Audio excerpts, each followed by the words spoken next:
For those of you who did not have the privilege of knowing Edie, here's a little bit of her life story. Edie graduated from Cornell with a degree in economics and obtained a master's degree in college student personnel from the University of Colorado Boulder. She found her way to the University of Utah when her husband Neil took an internal fetal medicine position at the University of Utah in 1978. It was then that Edie joined the University of Utah Counseling Center, where she oversaw our learning enhancement programs, which now has a new incarnation as the Learning Center on campus. Edie subsequently became very involved with many efforts to support women's academic and career advancement on campus, stemming from her recognition that female faculty members were not getting tenure or advancing to full professor in the same way as their male colleagues. Edie became a fierce advocate for women students, staff, and faculty at the University of Utah, working hard to identify, break down, and transcend barriers for women in academia and the workplace. She created many venues to connect women together and support them in their career advancement, and her dedicated efforts have had a lasting impact on our campus. We are honoring Edie's work and spirit with our event today. Edie retired from the Counseling Center in June 2003. She was fortunately able to enjoy several years of retirement where she indulged her passions for traveling, reading, gardening, and enjoying friends and colleagues prior to her unexpected death in 2007. Before getting started with our panel, I would first like to thank Edie's husband, Neil Kochenour, who is here with us in the Zoom room today and who established the Edie Kochenour Lecture Series Fund that provides the foundation for our annual event. I would like to thank and acknowledge our generous University of Utah event sponsors, the David Eccles School of Business, Chartwell's Dining Services, the College of Education, the Graduate School, the Office of Health Equity and Inclusion, Division of Human Resources, S.J. Quinney College of Law, College of Humanities, College of Social and Behavioral Sciences, College of Science, Division of Student Affairs, and U Online and Continuing Education. Also, many thanks to the Planning Committee, Elizabeth Tajan, Harriet Hoff, Ruchi Watson, Sarah Lefebvre, Karen Mager, and Jenny McConnell. We work hard to put on this annual event, and our lively and supportive meetings definitely keep us connected to all that made Edie such a special woman. Thanks also to Sheena McFarland, who is the force behind our marketing and Zoom technology for this year's event.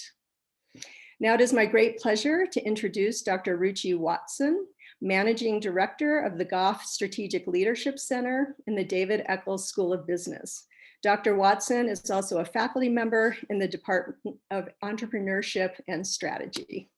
Dr. Watson, take it away.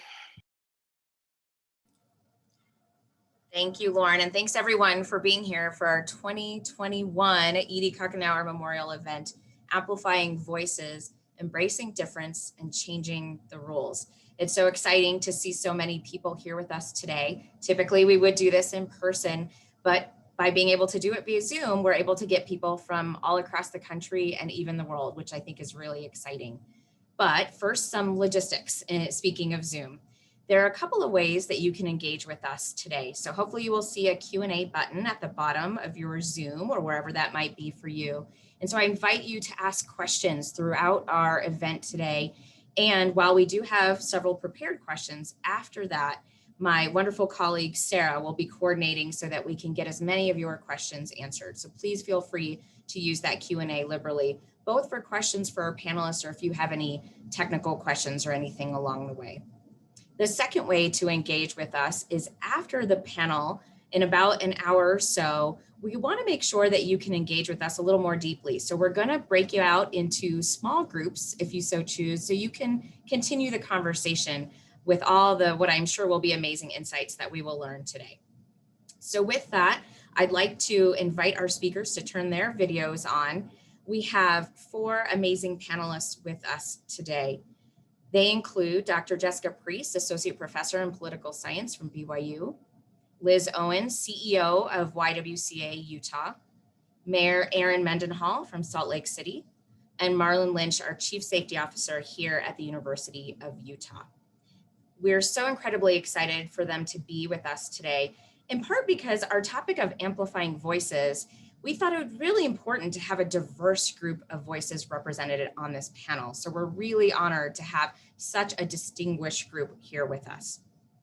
Now, in lieu of traditional bios, and I think you were able to see those a little bit on the slides, we wanted to really start our introductions by asking each of our panelists the context in which they relate to voice. In other words, who are the voices that they're really engaging with in the work that they do, and maybe some of the voices that they're not hearing from that they would like to amplify. So I would like to start with Dr. Preece. Jessica, if you would, because your research was really what inspired our committee to have our theme that we have for this year. So Jessica, I'll turn it over to you. Sure. So I am a political scientist, and excuse me. And the two ways in which I pay a lot of attention to voice are, first, in my research about representation and political representation in particular. And so, so whose voices are at the table in politics? So that's one dimension that I study. And then the second dimension of my research has to do with deliberation, whose voice is influential in deliberative settings. I study voice as part of my research. Thanks, Jessica. Erin, I thought maybe you could go next from our political science researcher to someone who is obviously in politics. Sure. And I know I have a lot to learn from all of the panelists today. And I'm already intrigued by Dr. Preece's approach to thinking about voice and the research she does. I think about voice and my own voice and approach to conversation at both from an individual and intimate level to a broader conversation with the community, to our city and to our state, about being in relation.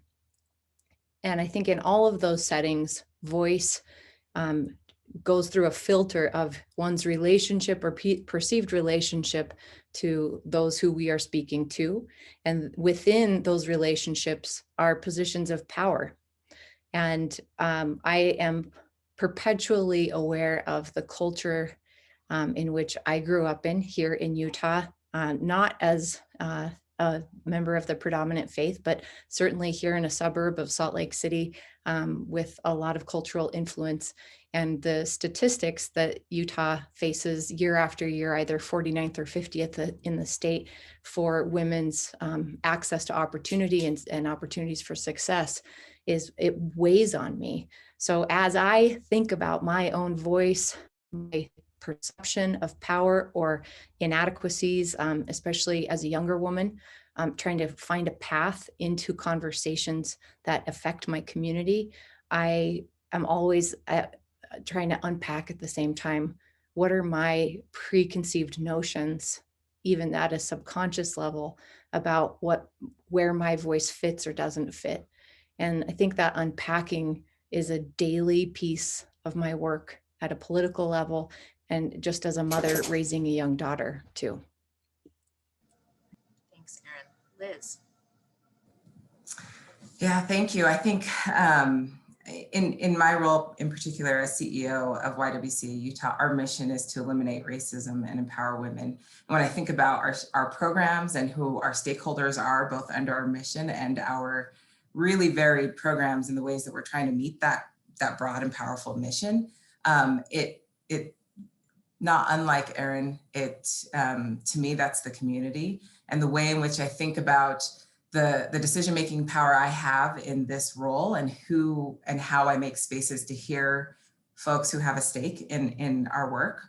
I'm thinking about trying to understand the context of the relationship, of the power dynamics of who's speaking to whom and who's meant to be listening, and what are the ways in which we're communicating. As an organization that primarily serves women and children, we often hear statistics, and a lot of people have everyone has a stake in the success of women and children in our community. For the services that we provide in particular, it's important for me to ask which women are our services really providing the life-saving needs to, and that is disproportionately women of color, women in poverty, women experiencing homelessness and mental health considerations, and struggling with substance abuse. And part of my responsibility is trying to figure out what are the power dynamics to hear those voices, and what are the spaces that I can create to hear them in the work that I'm doing to make decisions that impact their lives. Go ahead, Marlon. Oh, thank you. And actually listening to everyone describe how they receive the voice, I'm probably a mix of all with that. And in my capacity as the Chief Safety Officer, having responsibility for all things safety and security for the University of Utah. So, and we are a destination. And so I listen to all voices for those that we serve and provide the services for. How I do that is through, similar to Liz, creating those opportunities to actually listen and hear the various voices, but then also trying to implement those voices within my organization so that then we are representative of those that we hear and that we serve with that. And then trying to figure out a process or protocols and how we actually implement and apply as well. That's how I would give probably initial description of how I hear and receive voices. Thank you. That's really helpful. You know, I think you've all kind of addressed what amplifying voice kind of means in that response, but I wonder if you could speak to a little bit about why is it important? Why is it worth us spending a couple of hours today talking about this? What are some of the hurdles that you're facing as you try to do this in the communities that you just mentioned? And Erin, could we start with you on this one? Sure. There's 400 years of systems in this country that have been intentionally at their historic roots and less directly intentional, I believe, in the most recent, but still perpetuated in excluding certain people and amplifying certain voices and depressing other voices. And here we work in institutions, all of which have been around a long time. And we are in the midst of a transition socially, a movement, absolute uprooting is my hope and my intention through my work. And yet we exist in these very same institutions that have perpetuated these systems. So there is no over exaggeration of how critical it is that we make the table bigger, that we perhaps build a new table altogether. And I wonder if my fellow panelists would agree with me that none of the systems are broken. They were built and designed to do what they are doing, and they're succeeding at that. So the idea of fixing things isn't even good enough for us. How do we recreate? How do we build anew with the same tools that built the old system? We can't. So that expansion and the amplification, the prioritization, the empowerment of more voices in every aspect of our lives is the fundamental task at hand, whether that's from how we zone our city, the businesses we support, the way that we ask for feedback from a community about changes that we're finding or seeking there, the hiring process we go through, the advancing people in their careers, even within Salt Lake City Corporation. We render public service and public safety, from fire to police. All of these aspects of the conversation have been one shape or another, and they actually must be much bigger than that. I could go on too long on that one, so I'm just gonna. It's great, and we'll have plenty of time. Liz?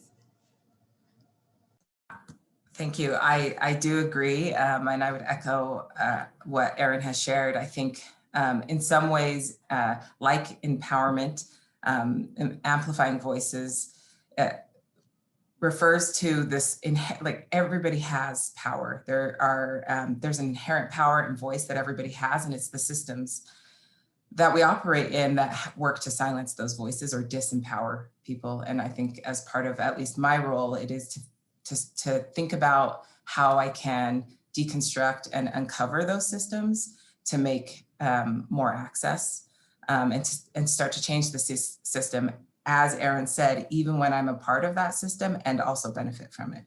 And I think that that's a difficult challenge that requires constant reflection and an ability to both hold myself accountable and be open to being held accountable by all of the folks that I work with in partnership, the folks who use our services and our staff.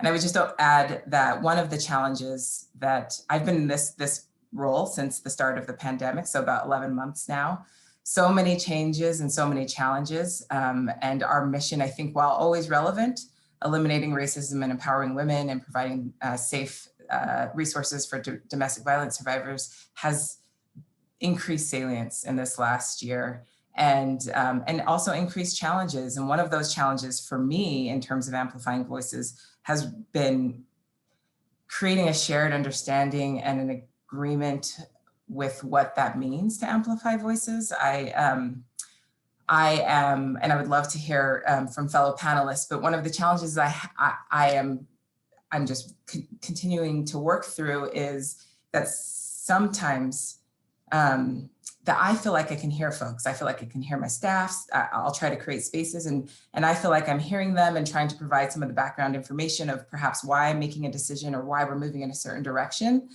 However, hearing them doesn't always mean that the result that they're asking for or looking for is the result that we're gonna have. And so what does hearing voices feel like to the people who are speaking? And what would being heard feel like when the result that you're asking for isn't the result that we're gonna end up with? And that's sort of the challenge that I've been navigating in the past 11 months, because although I'm trying to hear you, it doesn't mean that we're going to agree and what you're looking for is going to happen. So I think that some sort of like shared meaning and community building about what it means to be heard and how that can still inform and impact our future direction, even when it isn't the exact result you're asking for in that moment. Does that mean that you weren't heard? I mean, that's part of I think the core of one challenge that I'm navigating. Thanks, Liz. Marlon? Yeah, I'm already learning a lot. Erin, you mentioned that you knew that coming into it, that there was going to be a lot to learn from fellow panelists, but I definitely see the value and appreciate the opportunity to hear specifically from the panelists with that. And I think after hearing some of the initial comments, I think about roles, right? And I think there are roles for everyone in regards to making changes or helping to amplify a voice in itself. And one way to be most a valuable role in making a change is being a part of the system as well. You need those that are part of the system that know it and can be in position to hear the voices and actually understand what's taking place. So those changes or what is being asked and stated can actually occur. Being part of it from that perspective. The voices that may be outside of the system are needed. As I think about my own field of public safety, what we do is provide services based on societal norms, which happen to be laws, right? And those things are changing as society is changing as well. And so those voices have to be both external to the system as well as part of the system. I will say from, a perspective of a Black man in public safety, I hear it from family, I hear it from friends and different things of the comments about being a part of the system. But I've been intentionally throughout my career, I intentionally became part of the system to help to make the change with it and allowing or providing opportunities and creating spaces to amplify voices so that they too, for those who want to have that opportunity, can come in and be a part of the change within the system and moving forward with it. The roles are extremely important. And I think I like Liz's comment about hearing voices, but not necessarily agreeing with it. I think that is a challenge, but for those that have difficulty automatically being opposed to hearing someone's thought that may differ from theirs becomes a challenge with that as well. Thank you. Jessica? I really appreciate all of the comments and sort of agree with a lot of the things that everyone is talking about. And I think from a scholarly perspective, there's this sort of foundational work by a scholar named Jane Mansbridge that was published in the Journal of Politics in 1999. And she talks about some of the reasons that we need voices. And she's talking specifically in terms of representation in politics. But she singles out a couple of particular scenarios or reasons why you might need people themselves, people from groups themselves who have previously been underrepresented in the conversation. And she talks about mistrust, right? Like if we have political leaders and there's historical mistrust between groups, you're not going to feel comfortable talking to your representatives. You're not going to feel comfortable sharing your views. And so having people who have similar identity traits to you is going to help make your ability to communicate in a trusting way with your representatives be better, right? She also talks about how that representation and voices are especially important in situations where we're still crystallizing how to think about issues. Right? So issues that are sort of old, they've been on the agenda forever, the lines have been drawn, we sort of know what policies are out there, and then you can just kind of like, I don't know, vote for whoever, choose a party that you agree with, and it's fine. But there are a lot of political issues that emerge that we are still having conversations about, that we don't have sort of clear ideas about the contours of the problems. We don't have great ideas about the solutions yet. And we need people with firsthand experience in those situations to be able to talk about how, what those problems feel like and the ideas that they have coming from it. So that's another reason that she says it's really important, right, to amplify voices and to have representatives that demographically match underrepresented groups. And then she also talks about the importance of sending messages about who can lead, right? Who can participate in politics, who's got the skills and the traits and what leadership looks like, right? Not just for underrepresented groups themselves, but for dominant groups to be able to see the intelligence and the skills of underrepresented groups who they may have dismissed before. And so I think that, that as we talk about amplifying voices, that some of those scenarios about why are really important, right? Like there are circumstances in which,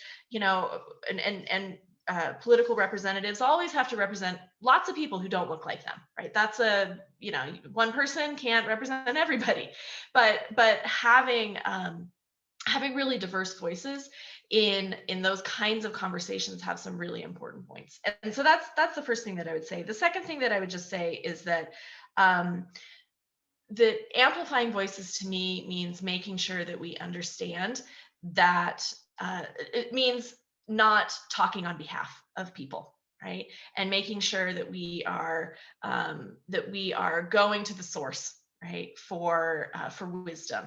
And as an example of this, I was reading a report the other day about inclusion of disabled people. in a particular community.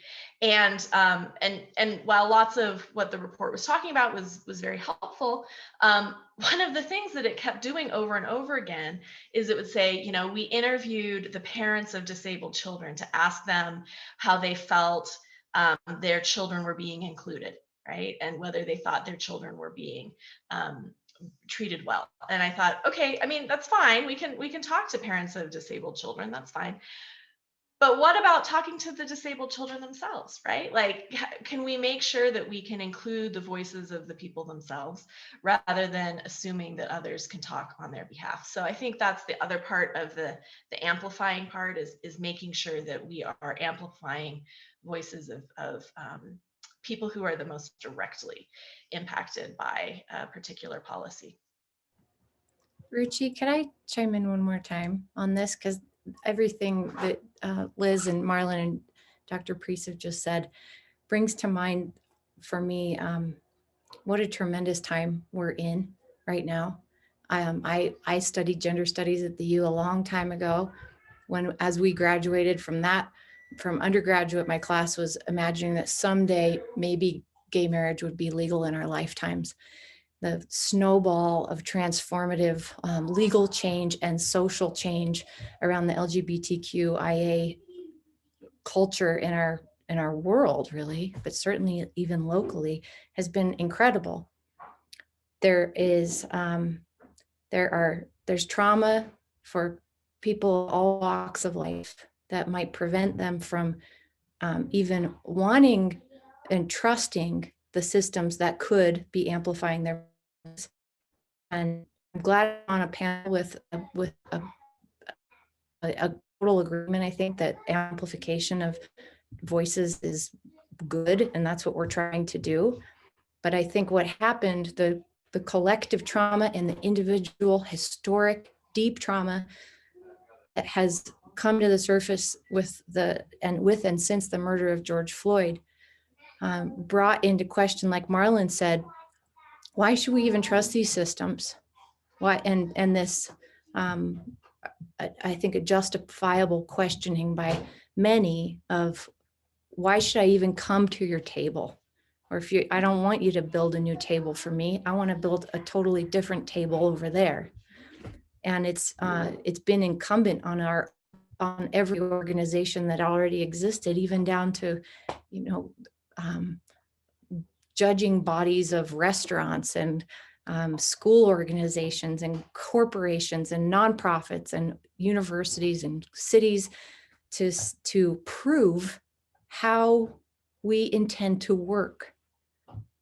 I think we're still doing that. And so I praise each of you for staying at it and staying at the conversation. But I also know that we have a ways to go still in making it an approachable, safe, trusting, building relationship of trust with individual to community. And boy, it's a tremendous piece of work that we must be engaged in. Thanks, Erin.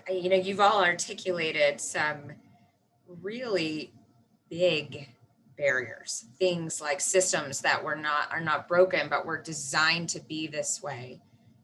Trust, trauma, hearing from people, but yet maybe not agreeing with them or not being able to deliver the results that they would like to see. Being in roles or maybe not being in roles, as you mentioned, Marlon, if you're a part of the system, sometimes that's great, you can do something, but maybe being internal is not the best way. So these are all really big things. How do we overcome these barriers? What can we do to start making change? And I'll start with Liz on this one. That is a big question. And I think part of what we're all constantly reflecting on in community here today. For me, when I think about the influence and the power I have in my role, I'm thinking about how to leverage that, how to create spaces, make more space, how to think differently, how to center the voices that are most impacted with any decision that we're making, and what does it look like to do that? What does it look like to have those voices lead conversations around resolutions to issues that, again, impact them. So I don't have the answer, the end answer, but I'd say that what I'm working with now is just the exact same thing we're doing here, is that really being led by reflection and curiosity and intention, and just trying to figure out how that works every time, because the dynamics are constantly shifting. Society's constantly shifting. I already spoke to the last year. Everything's constantly changing. And so those power dynamics are always in flux, along with folks' needs and the way that issues impact the community. So just staying really flexible and really being led by those questions of how am I listening? How am I creating spaces? And if I identify that there are folks missing from the space, how do I take accountability for creating access and perhaps developing other spaces for folks to be heard, and recognizing all the ways in which people are heard, and not just with their physical voice, but with their vote and with where they donate and where they shop, and how I contribute to and support those kinds of initiatives as well, in terms of amplifying voices and following the lead of others. So all of those things, just all in the mix, and that constant reflection, and trying to hold myself and my team and my community partners, like everyone here, accountable for our stated commitment and intention to hear those voices.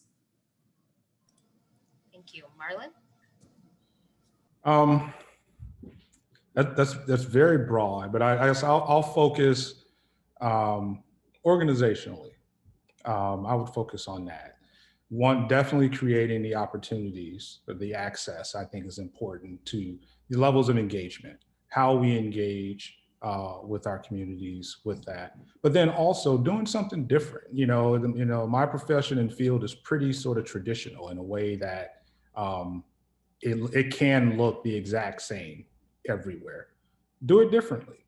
Positions that may have been held by someone who has a law enforcement career become held by someone who does not.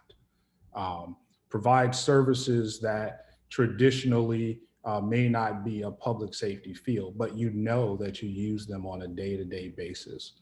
Create it and utilize it within the organization. Be extremely collaborative. Make the processes and what you actually do, it's not a secret. There are some things that that you would not share, emergency, critical incident plans and things like that. But everything else, if it's not illegal to share it, why not share it? Remove the mystery, right? Be as transparent as possible with it. And the opportunities for those to lead and actually have that impact that maybe traditionally that have not in positions, be intentional about allowing that to happen, and don't settle for it not to happen. So a lot of it is being extremely intentional about what we're doing, being collaborative, and being receptive to doing it a different way. Thank you. I'm sorry, I didn't mean to imply that we're going to solve all of these problems on this panel today, but it's really valuable to hear some of your ideas, and we'll continue to dig on those a little bit. Jessica? So I agree, I think, with this focus that the previous two people have said about focusing on some institutional kind of organizational type opportunities. And I think sometimes, so I'm not like the formal lead of anything. I'm a faculty member at a university, right? So I don't have like a formal title that puts me in charge of anything in particular. But I think reflecting and remembering that our positions, even when we don't have like a title that says we're in charge of something, our positions have power and influence, right? And so thinking about what are the spheres of influence that I that I have, and what are the rooms that I have access to, what are the conversations that I have access to, and how can I take advantage of those kinds of opportunities. So for me, that looks like in meetings, making sure that I'm a senior faculty member, and so talking with my junior colleagues who have less protection, right? Thinking about, what do you want to have happen in this meeting, and how can I make sure that that happens in a way that is, doesn't put all the burden on you. And then thinking about the influence that I have in my classrooms, how we talk about issues and which issues we talk about, right?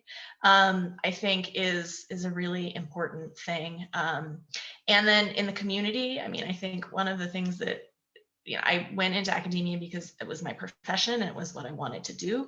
But remembering that there is like prestige that comes with degrees, with faculty positions, and making sure that I am wise in how I use that and take the opportunities that I can to make a difference where I can. So I think on those, in that sort of institutional kind of way, there are solutions there, even when we're not like formally in charge of something. And then on the personal level, like we haven't talked as much about on the personal level, but I just think that,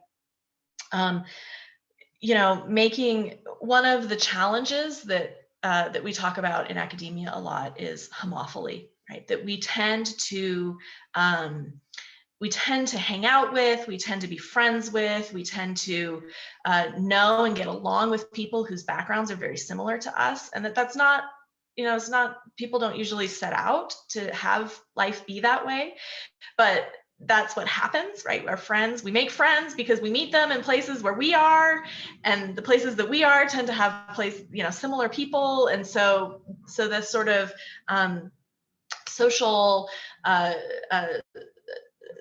divides can happen because of homophily. We're just, we hang out with the people that are kind of like us. And so being intentional about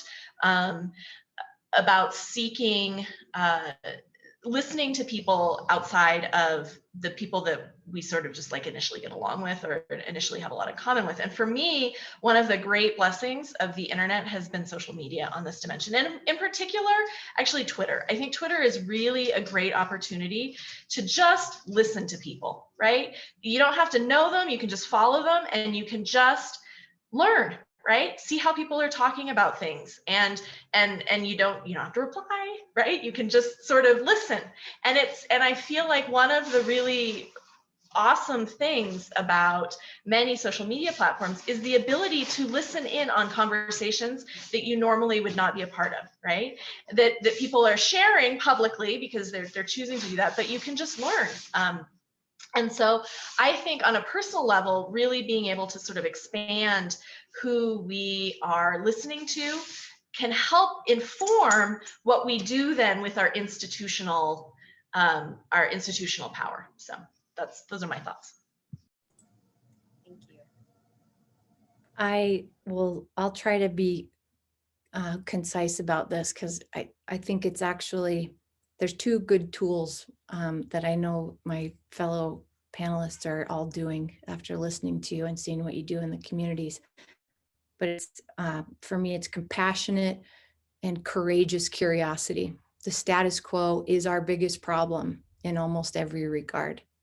And being brave enough to question the way we run our institutions, the assumptions we make about what is a good choice or a sound decision or the best or best practice, we should be questioning courageously and with compassion the way we operate at all levels. And the other part, I think, is about building stamina. We have a movement on our hands that needs to, it's moved from a moment into a movement, but it is very exhausting for many people. And I come from an community organizing and nonprofit background. You only have volunteers so long, and then, they burn out and they have to go back to work in the rest of their lives. How do we create the stamina in our newly engaged voices in the community and those who are about to enter the conversation to be able to do this in perpetuity, not just a movement. So for Salt Lake City, we are moving sustainability and equity into the hub of government, not as one of the spokes of many of the departments that we run. It will be the center of all of the decisions we make and the way that we operate as a city. We're starting with the citywide equity master plan, but there's going to be a million ways that I don't yet know that we need to incorporate. So building stamina from an organizational standpoint certainly is part of it, but I think mentoring, and for people in anyone on this in this call right now probably has an opportunity and has something to give to someone in the community, whether they're youth, they're a student body population, or maybe they're an adult and they're coming into the conversation for the first time. We could be building more stamina to make sure that this work happens in perpetuity. Thank you. Those were all amazing, amazing insights. Leveraging your power, creating spaces and access, mentoring. I love the compassionate and courageous curiosity also, because it's 3 C's and we could all use a little mantra, I think, in our lives sometimes. But I'm wondering next, what does it look like when we've done it right, or when we've been successful? Like, can we share some examples of where we've been able to amplify voices or been able to do some of these things and it's worked? And Marlon, I'd love to start with you. I think we always, so speaking of continuous, you have to continuously assess it to keep it right, because what's right today may not be right tomorrow, right? So it's evolutional, we continue to do it. What I'll just think of, just sort of, again, within at the University of Utah, in regards to what the organization looks like with that. If we're talking specifically for opportunities for those who may not have done this, I'll speak within our organization itself, having 3 directors that are women within a public safety organization, leading at those levels, being within our university police department, to where there is, unfortunately, we have to point this out because it's not the norm, but female captain, female lieutenant, female sergeant of that, which may not have necessarily been the norm with that. Having the opportunity for, when it's done right, to where you have other institutions that will come and ask about some of the initiatives that have been put in place regarding services with it, recognizing that the way things have been done in the past need to change, and actually stepping out to do it and becoming a benchmark in that sense with it. Those are indications that things are going well. But then the other component of that is when presence means a lot with it. And when you can see it, because that's how, it is, you have to see it sometimes. When you can look around you and you see what the representation is, you don't have to dig and ask. When it's known, not just from your own point of view, but from others, when it can be seen and felt, that impact is pretty significant, and I think is a pretty strong indication of when something's been going well and done well. Thank you. Jessica? So I think my perspective on this is that you're doing something right when people feel comfortable joining in the conversation, right? And I think that that's always the goal, is to create a setting where we've eventually moved past having to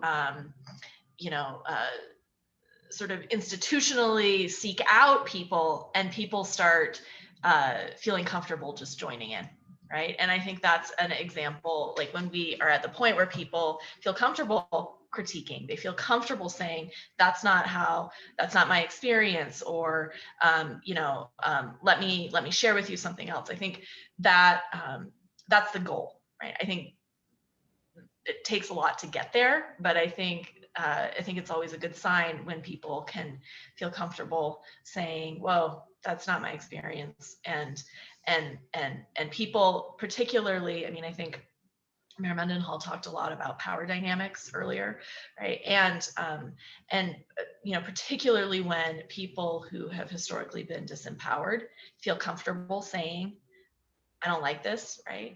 Or this isn't comfortable for me. I think that's a sign that you have made that power dynamic less salient in the particular setting. And so I think that for me, that's sort of the key, is that people can sort of naturally want to participate and feel comfortable participating, and they're not stressing about, what if I say this, and how do I, you know, how's it gonna be taken if do I need to say it this way, or do I need to dial it back a little? Or when people just feel comfortable being able to say, hey, look, this is my take on this particular situation, I think that's a sign of success. Thank you. Erin? I agree. I think that we've had open doors and been trying to solicit the equitable conversation, the royal we at that broad level for a long time, not at every institution, but I can speak for the city. And I'll give you an example what the difference is that I'm seeking.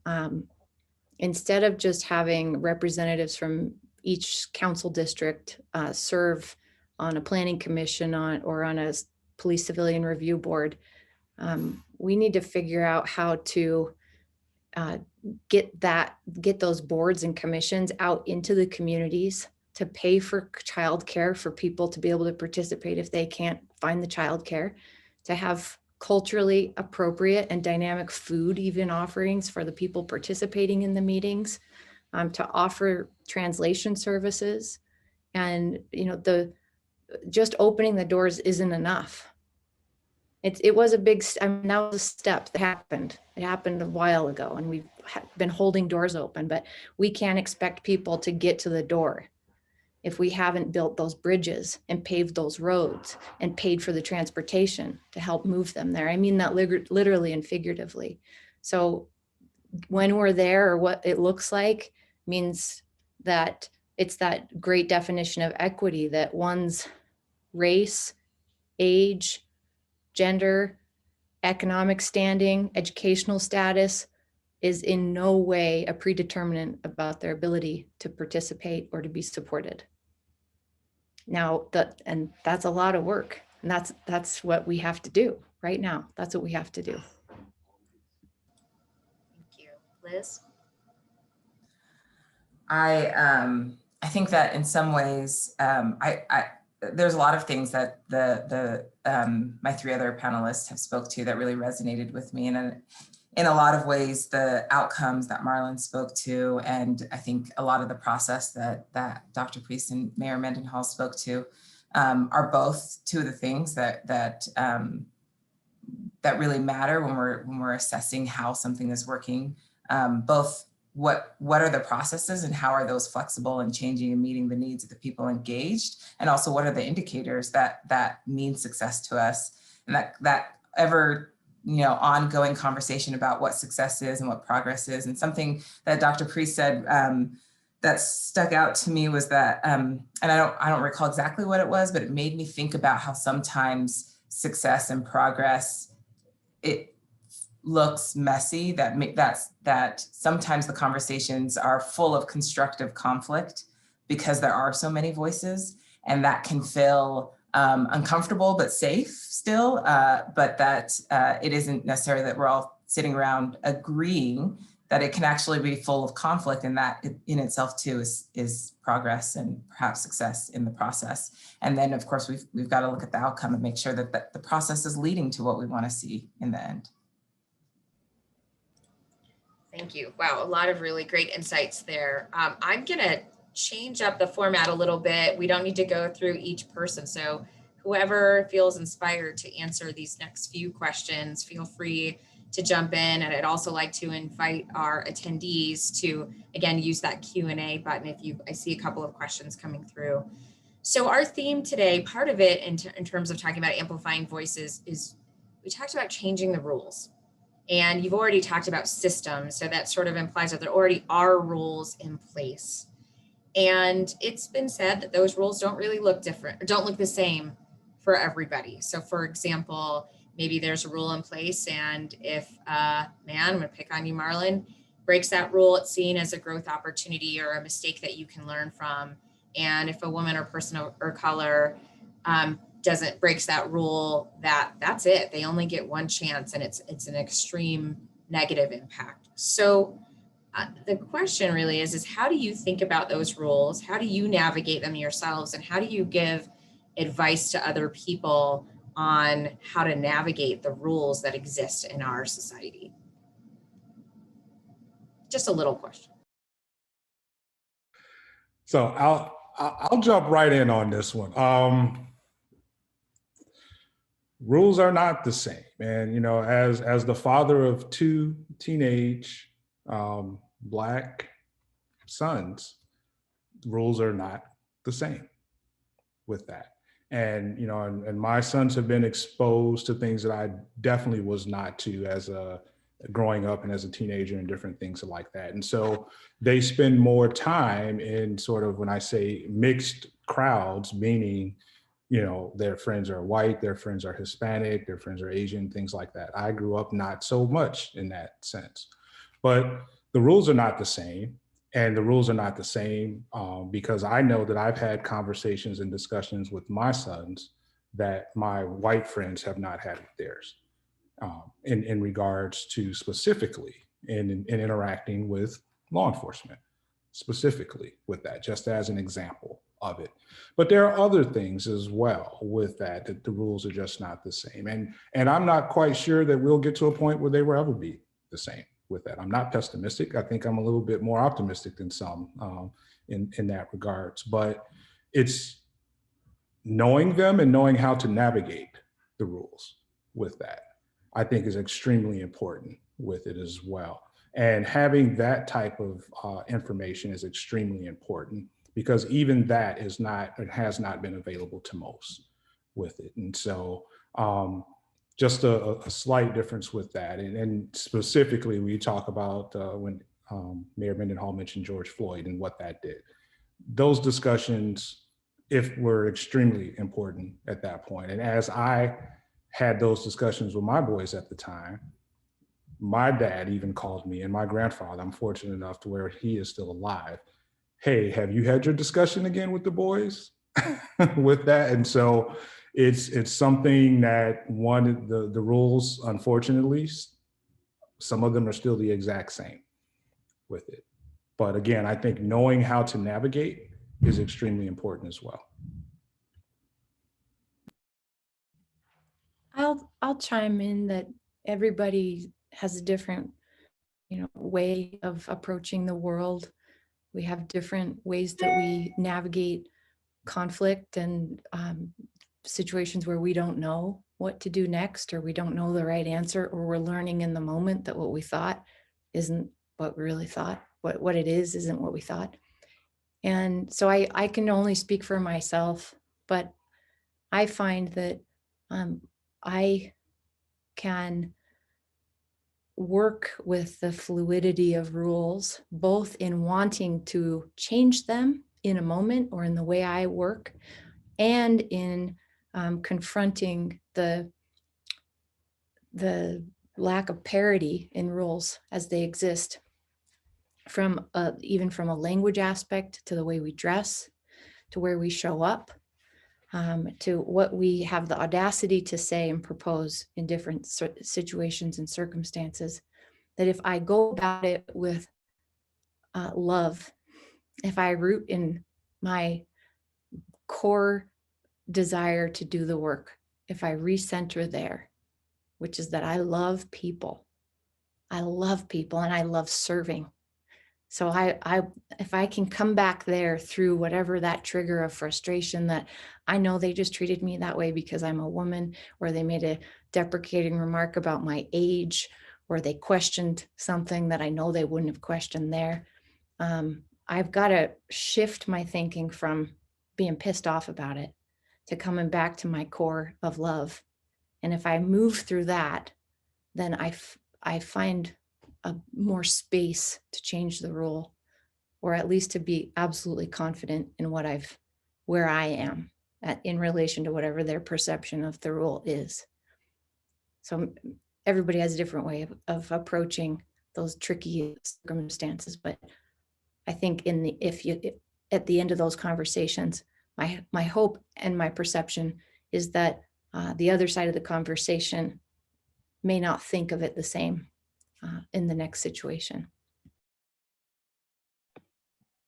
Can I just add, I think one of the challenges, so the question was about navigating the rules, right? But I think I think sometimes the prior question is knowing what the rules are. And in a profession like mine, where lots of things happen informally, where there are lots of, the role of things like networking and unspoken rules, we call it the hidden curriculum, right? That lots of times one of the challenges, if you're from an underrepresented group, is just knowing what the rules are. So I remember when I don't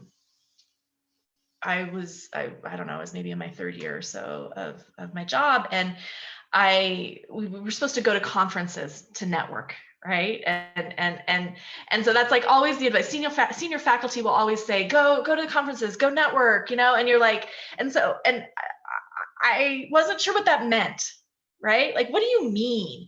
And so I sat down with with someone that I had known for a long time, who was at the same, we graduated at the same time, but he had been extremely successful.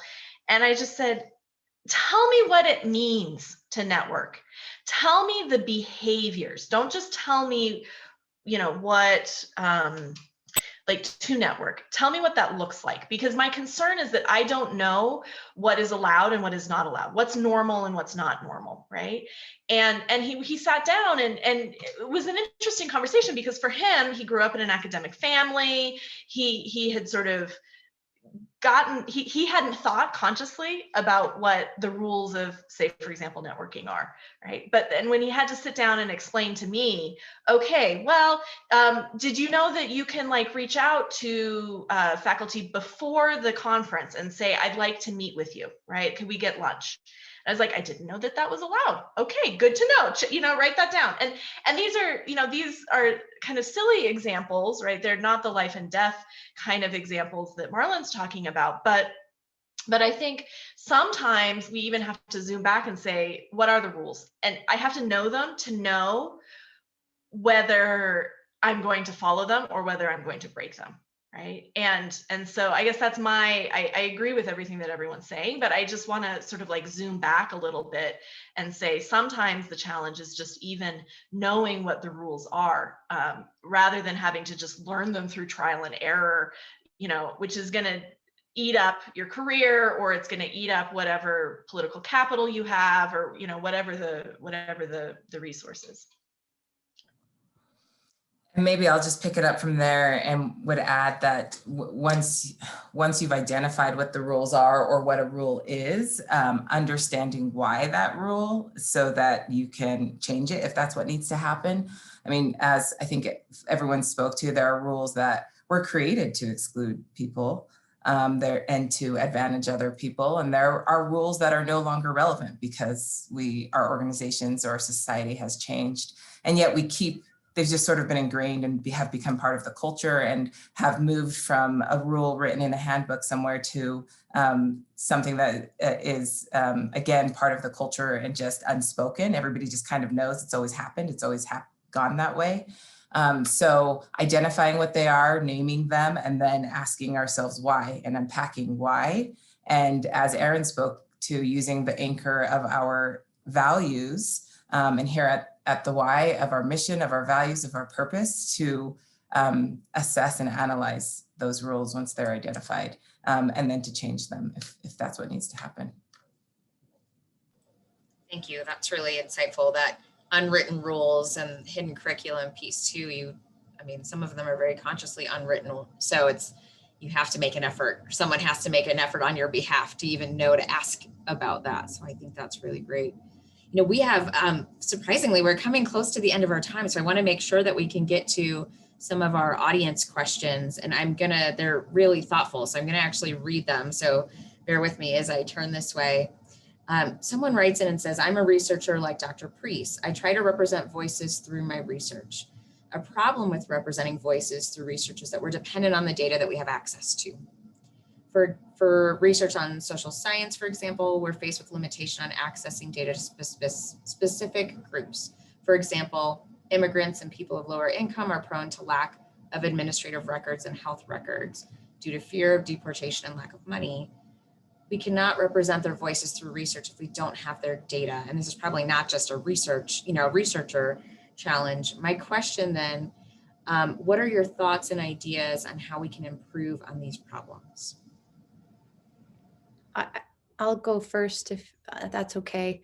Relationships. You probably can't make and maintain all of those relationships with the individuals in the population that you want to be able to access and study. And so getting with community-based organizations and building a relationship at that organizational level has been a game changer for us at the city level, especially when the pandemic began, and we knew where the demographics and which demographics were disproportionately and are still disproportionately impacted. And we needed to get in and get information to those folks quickly. We couldn't do it on the individual level. And so the building relationships with the community-based organizations who have those intimate and trusted relationships is fundamental and critical. And if you're working at the University of Utah and you want to know who we work with, reach out to my office and we'll be happy to have that conversation. I have a couple of thoughts about that question. And the first is that, so I'm a social scientist, and there are all sorts of sort of like accepted methods of research, right? And, but some of those methods of research have prestige attached to them, right? And those tend to be the ones that are very closely related to quantitative, fancy statistical skills, right? And so you're absolutely right. Like, if we're not collecting the data on, or if some populations are hard to get data on, then it's going to be hard to do those kinds of quantitative studies with that often bring a lot of prestige. And so I think that's why it's really important that we think about research methodology and making sure that we honor a diversity of research methodologies, because there are some questions that are much better answered by, say, a qualitative or ethnographic research approach. And so I think that's important. Sometimes we have to go out and collect the data ourselves, right? And that takes time and that takes effort. And I think that we as a discipline need to reward that. And then I think the other part of that is making sure that that our efforts at data collection, our efforts at research are not exploitative, right? That we're not sort of swooping in and just using marginalized people from marginalized populations as an end in our sort of like career research goals, but really thinking about, okay, what how can I do this research in a way that is also beneficial to the community, right? And maybe that includes maybe that's as simple as paying well our research subjects, right? Paying them for their time, or maybe there are greater obligations that then come for how we use that information. But I think as researchers, we need to be careful not to just sort of swoop in and then swoop out. If we're not thoughtful about that, if we're not thoughtful about how we, what we do with the research that we have on the backs of marginalized people, we can end up being just another person that exploits them for our own career advantage. And so I think there's this balance, but a lot of this comes back to what are the incentives that researchers face in their careers. And so I think when we're in positions of power and influence, and we're on tenure committees or whatever, that we really value the in-depth qualitative work that is done, because it's harder to access sort of the easier statistical kinds of approaches when we're talking about marginalized communities. We've got a couple more questions. This one relates to this person is very well knowledgeable about their data. How do we get our Utah state legislature to look more like Erin? Female, younger, more diverse. Per 2015 data, it's 90% white, 66% boomers, 85% male. What are the barriers? Based on who is in the legislative conversation, I feel like progress in Utah is decades away. I'd like the legislature to look more like Liz. No offense. When I started in politics in 2013, I was elected and started the work in 2014. Only, I think it was 15% of elected offices in the state of Utah were held by women. We're up now closer to 25% in the state of Utah, and that's a wonderful change. We're going in the right direction, but we know from work like Dr. Preece has done and other local work on women getting engaged in politics that most of the time we have to be asked and we have to be encouraged. I had to be asked many times. I laughed it off the first several times, like there's no way I could get involved in politics. I had no money. I didn't have a master's degree. I didn't have friends with money. I didn't have a prestigious job. I hadn't served on boards or commissions. I have a big tattoo. I swear sometimes. And I just didn't see myself, literally, I didn't see anybody like me in politics. So I didn't think I was electable. But so encourage women, support women, mentor women, even if that means you're going to be behind them, helping them and helping them find a path. Because at this point, until we change our culture more significantly, we've got to encourage women. And Real Women Run is a great organization that is nonpartisan and helps empower women and bring in speakers and answer questions.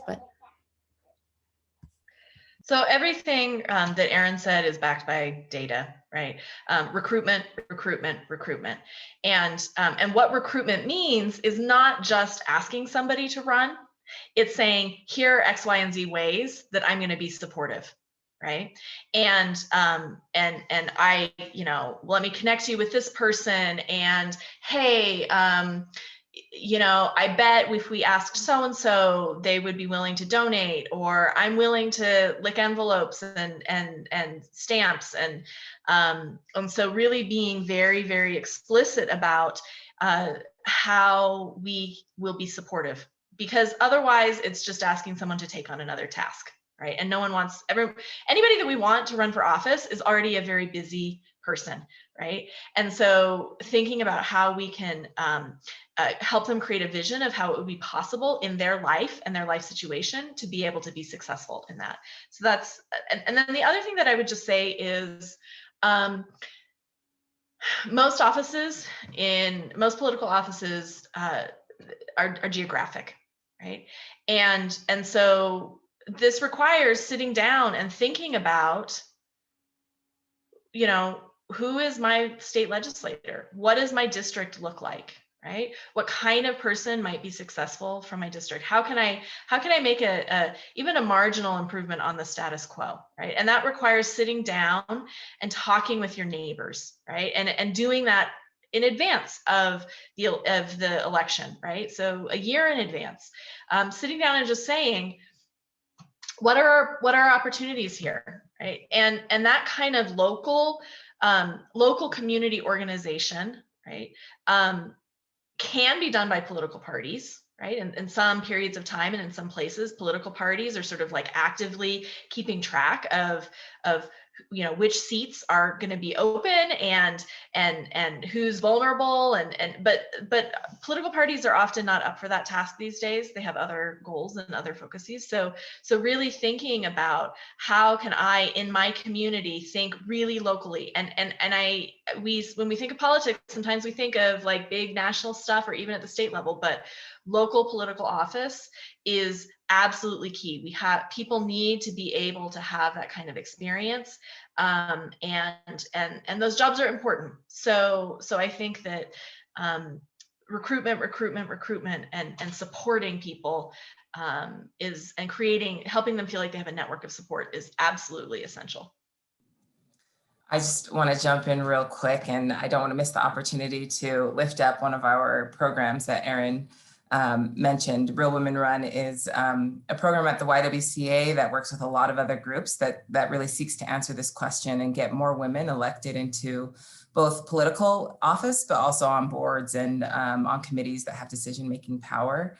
And in responding to the pandemic and having to reimagine and transition the way that we offer the programming through Real Women Run, I think has hopefully increased access, particularly for folks who are in more rural communities, and taking up the challenge of how the work of Real Women Run meets our full mission to also eliminate racism and increase access for women of color to run and to sit on these boards as well, is part of the focus currently right now. And I know Ruchi is one of the community partners who's working with Real Women Run to make that shift and that change. And so if you are interested, that is at least one tangible resource in the community.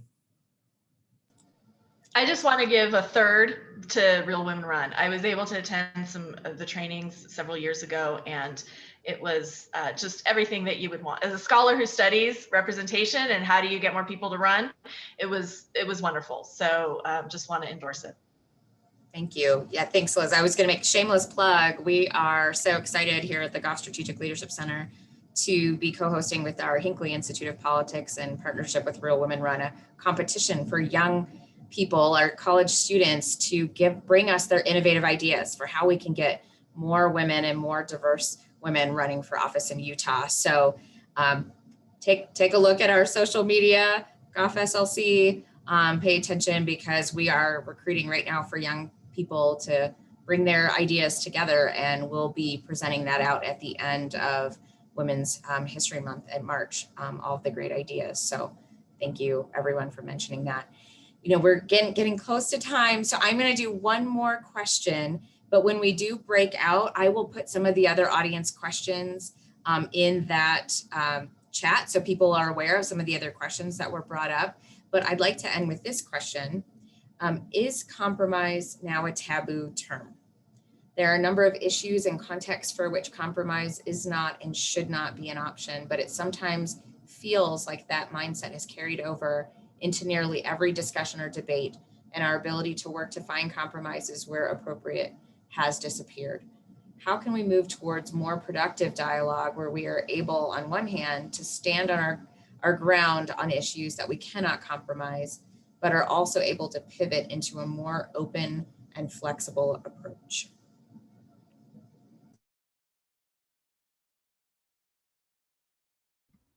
So compromise, I think, is a key component in regards to, I should specify, there are some things that should not be compromised. I definitely agree with that. But then there are some things, in order to start making progress and to start to build momentum, some form of compromise, I think, is important to the overall process with it, for several reasons. One, it shows that there is the ability to maybe view things from a different perspective, being one.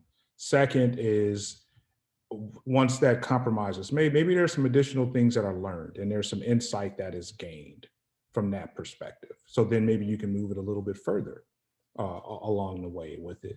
And I think third, from a component of being able to compromise, just, you know, we've had some discussion earlier about the ability to listen. The process of compromising inherently would create listening opportunities, which would then be a learning opportunity to go along with it. I will just jump in. There are two things I'm thinking of, and one of them is that those things that we choose not to and refuse to compromise on, those are our boundaries. And and I think setting that aside, where there are spaces, and I think there are lots of spaces where we where there's room for us to grow and give and take. I'm actually looking for, in my own community work and partnership, the constructive conflict, the push and pull that comes from a lot of different backgrounds. And because we all have, as Erin spoke to, different approaches to life, we have different solutions for our issues. And I think that when we're all working together, no one fully gets exactly what they want, but hopefully together we create something better. And that can be called compromise. I'll just add, I feel like this is sort of like, I mentioned early Jane Mansbridge's 1999 article, but she has also written a book entitled Why We Lost the ERA. And she talks about social movements. So she's a scholar of social movements. And one of the things that she reminds, I had a chance to see her present a few years ago. And she said, one of the misconceptions that we think about with social movements and change is that it's linear. And it's not. Social movements are messy, right? Social change is messy. And sometimes the worst fighting can be internal, right? Among with people who have different theories of change, right? Some people whose boundary about compromise is much different than other people's boundaries about compromise, right? And we just have different theories of the best way to go about changing. And she said, social movements can often get so tied up in the debate about the theory of change that they aren't willing to see the role that their co-believers play in pushing things, right? And so some people have different levels of compromise, and that's okay, right? And social movements, we just have to kind of recognize that we are going to be engaging in change with people that we don't agree with all the time and who we have different strategy ideas, and that we should go into it expecting that rather than being surprised when it happens, rather than being surprised when people critique us. Marlon talked about how he sometimes gets critiqued for his role in the system, right? I get critiqued for my role in my system, right? And I accept that, right? I recognize that's part of what I signed up for, and that just because someone is critical of how I'm going about trying to make change doesn't mean that we're enemies, right? We can be accountable to each other, and so I just think that expecting disagreements about the right level of compromise we should just expect it. And that should just be part of how we think about this process, and not be so bogged down that we get criticized one way or the other from everywhere, right? That's just the nature of trying to be involved in change. So yes, I do think that that compromise is possible, right? But not everybody does. And that's okay. And we just have to kind of navigate that and be comfortable that we're not going to make everybody happy all the time, but that people play important roles in pushing change forward. I want to just add quickly that life is conversational in nature. It's conversational with, what the weather is today and what I put on my body to feel comfortable. It's conversational with the people we work with, people we share home with, if we do, the traffic that we get behind as we go somewhere out in the world. And I think that's another piece of my daily practice, is being comfortable with the conversational nature of reality that we live in. But I want to recognize that that especially George Floyd's murder, that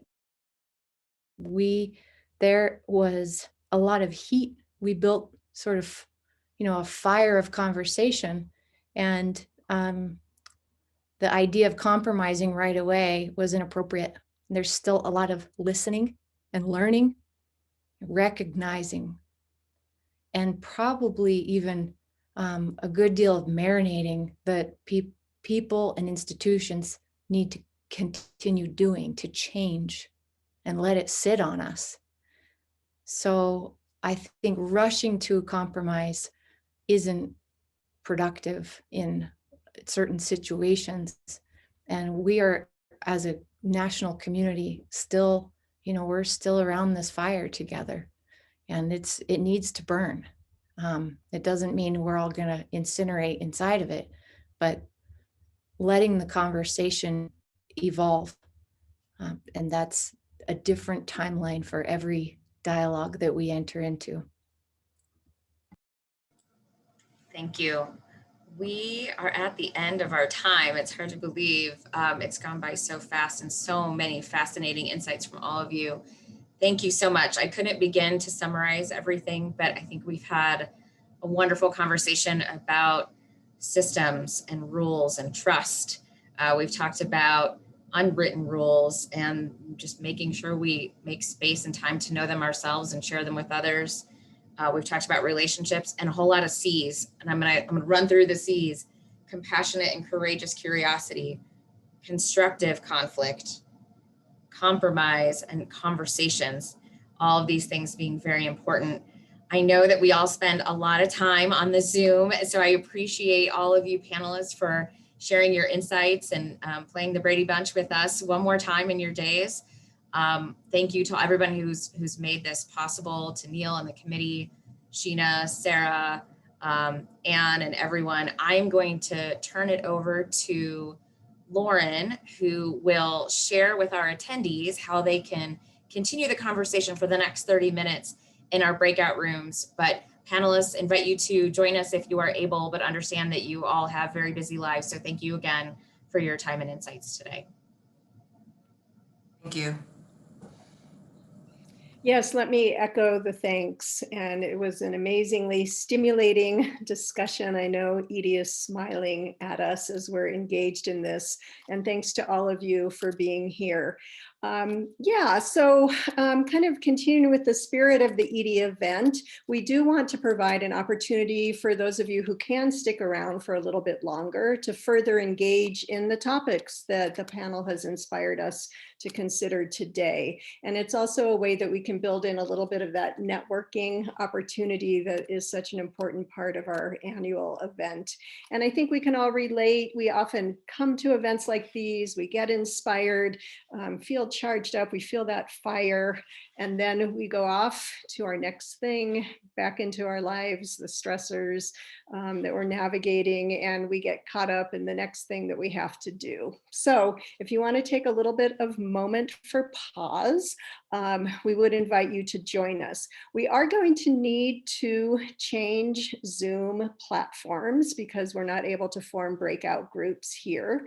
So I believe we are putting in the chat the link, or here it is up on the screen as well, for the next opportunity. And so you can just go, and the eccles.link/Edie chat would get you into the next Zoom room. Once we're there, we'll wait for people to get there for a few minutes. Ruchi's going to help us create breakout rooms. We're thinking about 4 or 5 people, and we are wanting to provide you with some prompts, and we've got a way that we'll do that. Ruchi will explain that in a moment. So again, thank you. Please join us in this next link. If you can't join us, thank you for being here. Also, for everybody who has attended, please look for an evaluation of our event. That will likely come out on Monday. We very much value your feedback.